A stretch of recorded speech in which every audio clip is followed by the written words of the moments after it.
Egg ball, പുഴുങ്ങിയ മുട്ട കൊണ്ട് ഒരു വെറൈറ്റി സ്നാക്സ്. ഞാൻ ആദ്യമായിട്ട് ഉണ്ടാക്കി നോക്കിയാണ്, അടിപൊളിയായിരുന്നു. ഇത് ഞാൻ 2 മുട്ട പുഴുങ്ങിയെടുത്തിട്ടുണ്ട്.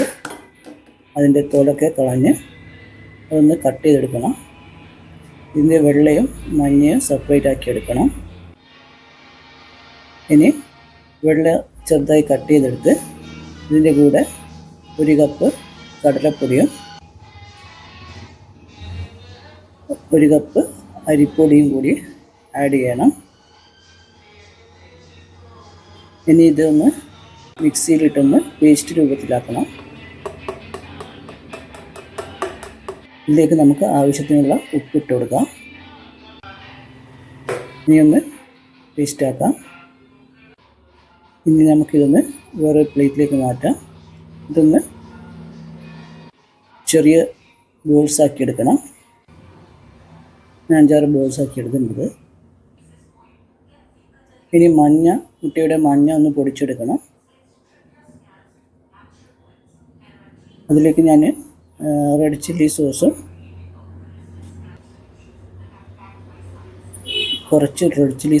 പിന്നെ കുറച്ച് ടൊമാറ്റോ സോസ് ആഡ് ചെയ്യുന്നുണ്ട്. ഇതിൻ്റെ കൂടെ നമുക്ക് ഉള്ളിയും തക്കാളിയും ഒന്ന് ഫ്രൈ ചെയ്തിട്ട് ആഡ് ചെയ്താലും അടിപൊളിയായിരിക്കും. ഞാനത് ചെയ്തിട്ടില്ല, അത് സമയം കിട്ടിയില്ല. ഇതൊന്ന് മിക്സ് ചെയ്യണം. നന്നായി മിക്സ് ചെയ്തൊരു പേസ്റ്റ് രൂപത്തിലാക്കണം. ഇനി ഇത് നമുക്കൊന്ന് പരത്തിയെടുക്കാം. അതൊന്ന് പരത്തിയെടുക്കാം. കൈമ ഒറ്റപ്പിടിക്കാൻ നോക്കണം. വെളിച്ചെണ്ണ തടയാതെ മതി. ഇനി നമുക്ക് മുട്ടയുടെ മഞ്ഞ ഇട്ട് കൊടുക്കാം. മുട്ടയുടെ മഞ്ഞ ഇട്ട് കൊടുത്ത് ഒന്ന് 4 ഭാഗത്തുനിന്ന് മടക്കി കൊടുത്ത് ഒരു റൗണ്ട് ഷേപ്പിൽ, ഒരു ബോൾ ഷേപ്പിലേക്ക് മാറ്റണം. ഇനി ഒന്ന് കൈ കൊണ്ടൊന്ന് ബോൾ ഷേപ്പാക്കിയെടുക്കാം. ഒരു നെല്ലിക്കയുടെ വലുപ്പത്തിൽ ഇല്ലു.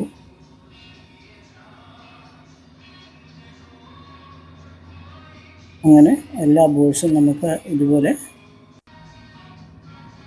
ഒന്ന് പരത്തിയെടുത്ത് നിറച്ച് കൊടുക്കാം. അങ്ങനെ ഞാനിപ്പോൾ എല്ലാ ബോൾസും പരത്തി അതിലേക്ക് മഞ്ഞ ആഡ് ചെയ്യുന്നുണ്ട്. ഇപ്പോൾ 6 ബോൾസ് ഉണ്ട്. ഇനി ഇതൊന്ന് ഫ്രൈ ചെയ്തെടുക്കണം. അതിനൊരു പാത്രത്തിലേക്ക് നമുക്ക് വെളിച്ചെണ്ണ വെച്ച് കൊടുത്ത് ഇനി ഓരോ ബോൾസും ഞാൻ കുറച്ച് മൈദപ്പൊടിയിലും കുറച്ച് അരിപ്പൊടിയിലും ഒന്ന് മുക്കുന്നുണ്ട്. പൊടിയിലിട്ട് ഒന്ന് റോൾ ചെയ്ത് കൊടുക്കുന്നുണ്ട്. ഇതിങ്ങനെ ചെയ്യണമെന്ന് ആവശ്യമില്ല, ഡയറക്റ്റ് ഫ്രൈ ചെയ്തെടുത്താലാണ് അടിപൊളി. ഞാൻ 2 ചെയ്തിട്ടുണ്ടായിരുന്നു. അപ്പോൾ വീഡിയോ ഇത് മാത്രമേ എടുത്തിട്ടുണ്ടായിട്ടുള്ളൂ. അതുകൊണ്ടാണ് നമുക്ക് ഈ വെളിച്ചെണ്ണയിട്ടൊന്ന് ഫ്രൈ ചെയ്തെടുക്കാം. ഈ അരിപ്പൊടിയിലെല്ലാം ഇട്ട് ഒന്ന് മുക്കിയെടുക്കുമ്പോൾ നമുക്ക് വെളിച്ചെണ്ണയിൽ കരിപ്പൊടി കലർന്ന് വെളിച്ചെണ്ണ മോശമായിപ്പോവും, കറുത്തു പോവും. മോശമായിപ്പോന്നില്ല, കറുത്തു പോകുന്നില്ല. ഇനി ഫ്രൈ ആയാൽ നമുക്കത് പാത്രത്തിൽ നിന്ന് മാറ്റാം. ഇതുപോലെ ബാക്കിയുള്ളതും കൂടി നമുക്ക് ഫ്രൈ ചെയ്തെടുക്കണം. പൊടിയുടെ ആവശ്യമില്ല, പൊടി ഇല്ലാതാണ് ടേസ്റ്റ്. അത് നമുക്ക് ഫ്രൈ ചെയ്തെടുക്കാം. എല്ലാ ഭാഗവും നന്നായി ഫ്രൈ ആയി വരണം.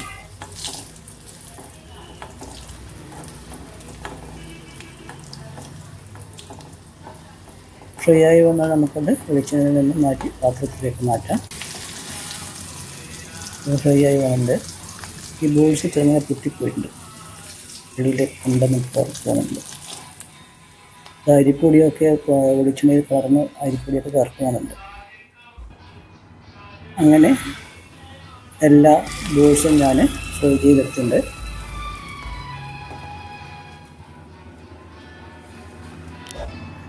ഇത് അടിപൊളി ടേസ്റ്റാണ്.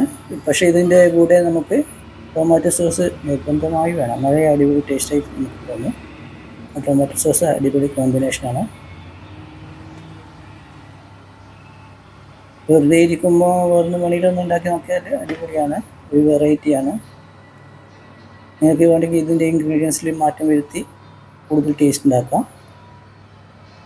നിങ്ങൾക്ക് ഈ വീഡിയോ ഇഷ്ടപ്പെട്ടെങ്കിൽ എൻ്റെ ചാനൽ ഒന്ന് സബ്സ്ക്രൈബ് ചെയ്യുക. എൻ്റെ ഈ വീഡിയോസൊക്കെ ഒന്ന് ഷെയർ ചെയ്യുക. എൻ്റെ വീഡിയോസ് ഒന്ന് ലൈക്ക് ചെയ്യുക. Thank you.